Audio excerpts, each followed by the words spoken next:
Here is Judith. And Tatjana. And we are at the Grand Prix de France in Angers. And well, that was quite an event, the third Grand Prix of the series. I guess none other event, the other didn't have as many surprises. Yes, we had two really roller coaster events, I would say, in the men and the ice dance. We had two events that were more expected results with the women and the pairs. And it was a roller coaster also in the women a little bit. Yeah, the women was very exciting because there were many contenders that were close and many actually had a chance to get on the podium. In the end, it was Emma Glenn who won, and thanks to her great short program, where she landed triple axel.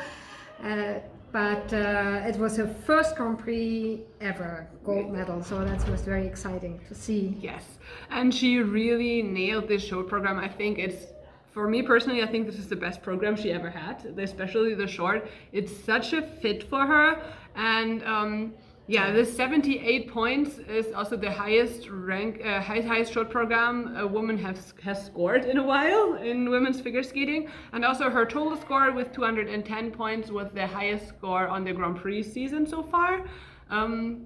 She had a few mistakes in the free, but she could hold it together enough. Because sometimes she had this that she was falling apart when she made a mistake and popping jumps and stuff. Yeah. But no, she really held it together, and she has said that she had done a lot of mental work, and you could see the result. Wakaba Higuchi, also very nice that she was able to get on the podium again, because she's qualified for the Grand Prix final after her gold medal from Skate America and the silver from here.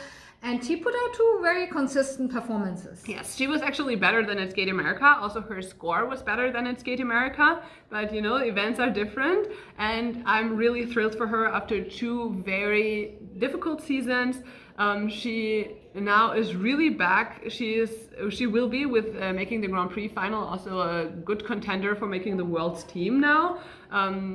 So very exciting for her, and good to see her back in shape. Especially her free skate was beautiful.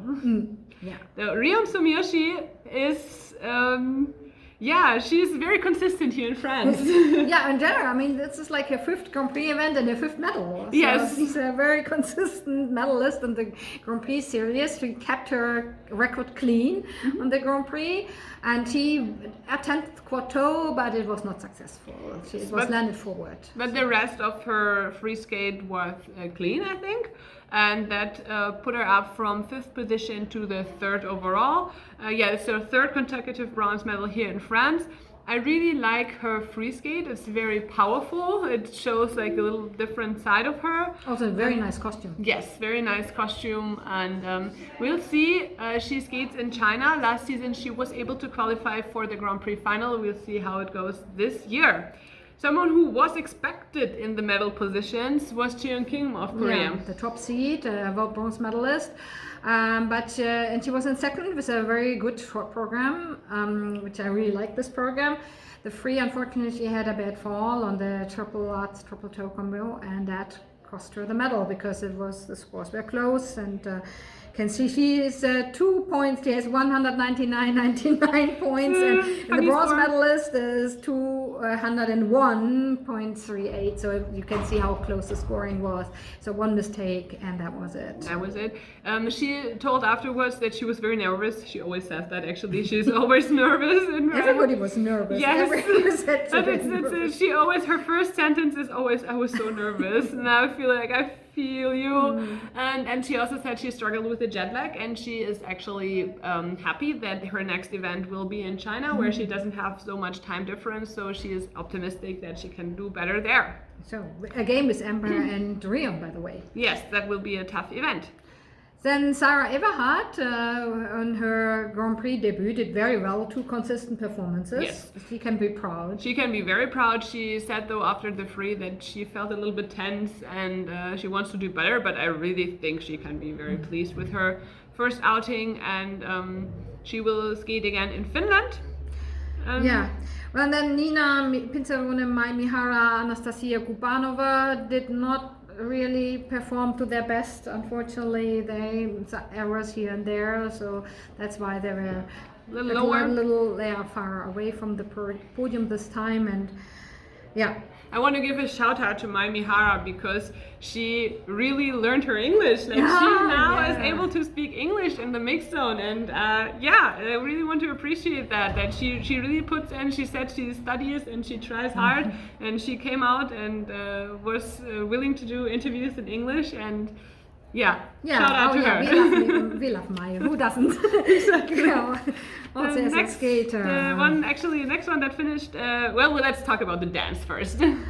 Oh yes, the dance. We had Marco Fabri sitting yesterday here at the same chair where I'm sitting right now, and we know Marco. He's a very well-spoken guy. He said that was the worst performance of his life. He has no words. And he didn't want to comment any further, and it was really heartbreaking actually to see this very experienced team sitting here. They were so desperate. Devastated, but really kudos to them. They still came. They faced the press. They were. They answered questions, so they were so professional. But they didn't really know what went wrong. Their problem, they had a great rhythm dance, so that was nice. Just the levels maybe were not perfect, but they skated very well. They felt good and confident. And then in the free dance, it was just Marco said that the first combo lift was a little shaky. And then they lost it after that. He said he didn't feel his legs anymore. He was tired. He even fell in the circular, and all elements were like a struggle, not as confident. So they lost a lot of points on the GOE. Actually, So, and that's why they in the end finished second, which was not the placement. They were so upset that they didn't perform. Didn't perform the way they can. Yeah. They were actually kind of lucky that they just see the standings, but the rhythm dance kept them in second place. They only had the fifth or sixth free skate, Fifth free skate. But with that second place finish, they have all the chances. Of course. And they have a second Grand Prix, I think, also in China. Yes. And they have all the chances to qualify for the final, and I think they will. Yeah, and they will come back from that performance. Yeah. With this, but who won? Yes. They kind of lifted the French team into the final. Yes, the French team, Yevgenia Laparova, Geoffrey Brissot, two very strong performances. Great programs this year. Lots of support from the home crowd, and even so they came just from Canada and maybe were a little tired, but they did it. And they said they slept on the plane in their 20-hour trip to France. And so their first gold medal on the Grand Prix and their first final, because first and third place will get you there. It will get you there. Yeah, before we were thinking like, okay, they finish in second. There will be a lot of calculations. There might be other teams who have a third and a second. But with that first place, and it will be the final in Grenoble in France. So it will be also great for the home crowd in Grenoble. Yeah, and also when speaking of last week, Emily Bratti, Ian Somerville, they were only in 9th place at Skate Canada because they had a fall in the free dance, and this time they come out with two very strong performances and they win the bronze medal, their very first medal on the Grand Prix. They couldn't believe it. It was another so nice moment. I was with them in the mixed zone when they found out they won the bronze. They had never expected it, and it's really such a nice team. Somehow they really have a great spirit, and it was so refreshing to see. And also after Emily said last week they felt like Marco, and now it's completely the opposite. So this hopefully is a motivation. I actually told that to Eva Pate yesterday. I ran into her. They had a really bad skate here, and I told, look at your teammates. They were also 9th, and you have the chance to come back in Finland. So I hope this also gives some motivation to the other teams. You can turn it around very quickly. This also maybe goes to Alison Reed and Saulos Ambrulevicius. Yeah, they were medal favorites here as well, and they were third at the rhythm dance, and then they dropped to 4th, unfortunately, in the free dance. Didn't make like a big mistake, or so, but apparently Alison, Yeah. we talked with Alison afterwards. She didn't really know yet the reasons why the points were so low. She said she felt good skating, but they had a little less time for preparation. Salios was injured over the summer. She went with her blade over his hand. I think that's cut his hand. And that put them 1 month back in their preparation. They wanted to start the season earlier, so they're maybe not totally ready yet. Yeah, so hopefully in the next Grand Prix next week they have next week. Oh yeah, right. They go to Japan straight away. Yes. Yeah, and then the men, that was the other roller coaster. Oh There my God. was a crazy event. Oh We my had god. 3 people in the short program in 1, 2, 3, and then we had 3 different people after the free skating sitting in the To press be honest, conference. that was a little bit expected though, because the top 3 after the short were so unexpected. I had someone say that the groups, they were so random after the short program that the second group could be the first group in another scenario. So yeah, we had actually Boyang Jin winning the short program. Yeah, he was, but he did have the best short program.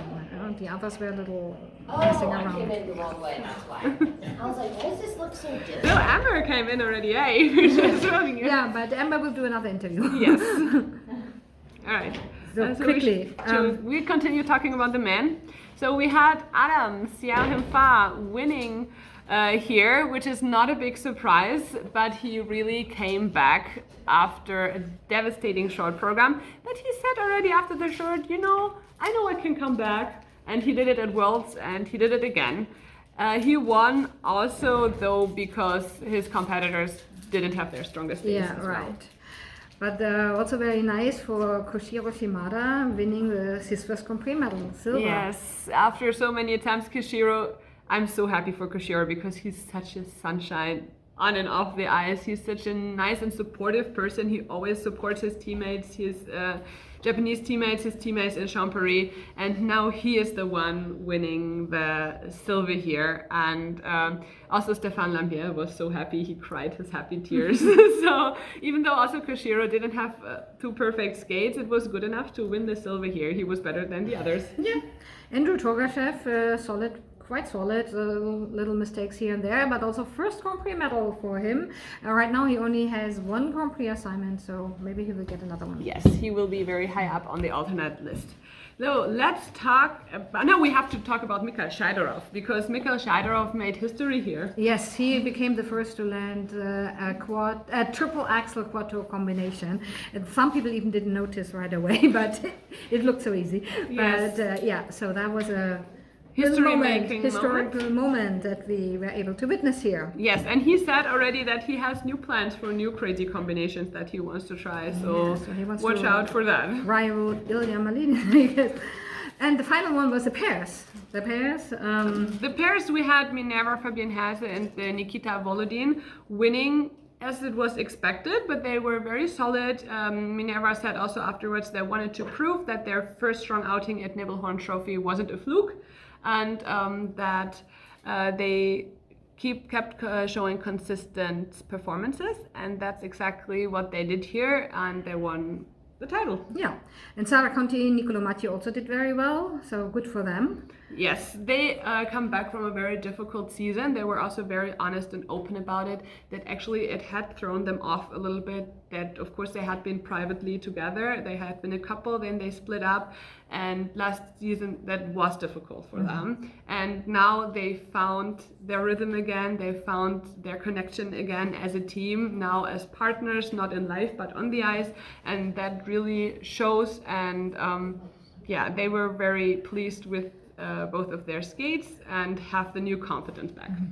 Rebecca Ghilardi, Filippo Ambrosini came back from 5th to win the bronze medal, another medal for them. And they went back to their Dracula free program because they said the other program they had, the Phantom of the Opera, didn't really work for them. They didn't feel it. And so now they're back with Dracula, but they made some changes to the music, new costumes. So it's not like 100% the same program. And yeah, they struggle with solo jumps, but their pair elements are usually very strong. Yes. So with that 3rd place, they also keep the chance still to qualify for the final. Actually, it was a really strong competition, strong lineup, but except for the top 2 teams, the others all had a lot of mistakes, unfortunately. Yeah, also Elisa Yefimova, Misa Mitrofanov, and Lia Pereira Tant-Michaud. So they finished. There was quite a gap between them and the top two teams. Yeah, so thank you very much for following the Grand Prix, and then tune in again next week for NHK Trophy. And as you maybe just heard, Amber Glenn just came in, so we will have an interview with her coming up as Yes. well. So stay tuned for that. Bye.